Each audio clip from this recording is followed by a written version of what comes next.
Hammaga assalomu alaykum. Hozir bizda zapchastlik kelyapti. Yaponiyadan, Amerika, Xitoy, Koreya, Germaniya va Shvetsiya. 6 davlatdan hozir zapchast bilan shug'ullanamiz. Hop, bizda aslan original zapchast bilan shug'ullanamiz. Eski mototsikllarga topilmayotgan zapchastlar bo'lsa, o'shalar bilan shug'ullanamiz. Bizda original deymi, значит original zapchast keladi. Xitoy deymi, Xitoy zapchast keladi. Bizda original deb masalan Xitoy zapchasti tiqmaymiz. Balkim bizda qimmatroq bo'lishi mumkin kimdandir ham. Lekin качественный original zapchast bo'ladi. Uni tagiga ham javob beriladi originalligiga. Yana nima? Ko'plarda savol bo'lyapti. Yozishyapti-da. Telegramdan yozishadi, Instagram directdan yozishadi.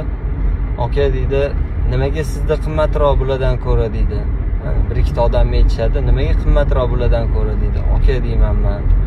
Balkim ularda boshqa joydan olardim, balkim Xitoy zapchastidan.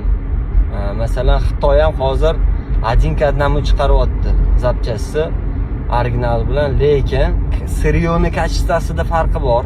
Plastikda ham original plastik 1,5-2 ming dollar kamida turadi. Xitoy plastik 500-600 dollar turadi. Farqi plastikka yumshoq qattimligida birinchi o'chirt, ikkinchi o'chirt stik to'g'ri kelmaydi. Ana zazori joyiga to'g'ri kelmaydi. Zapchasti, motorni zapchastini вообще Xitoydan olishni maslahat bermayman. Agar Xitoy mototsikl bo'lmasa, original mototsikl bo'lsa, iloji bo'lsa, motorni внутренний zapchastlarini original olgan yaxshi. BU bo'lsa ham original olgan yaxshi deb o'ylayman. Shunaqa gaplar. Kimga zapchast kerak bo'ladigan bo'lsa, bemalol yozaverasizlar. Qachondir ham javob bera olmay qolsam, soat 5-6 ertalab 7-8 larda javob bera olmayman. Soat 3-4 gacha uxlamaymiz.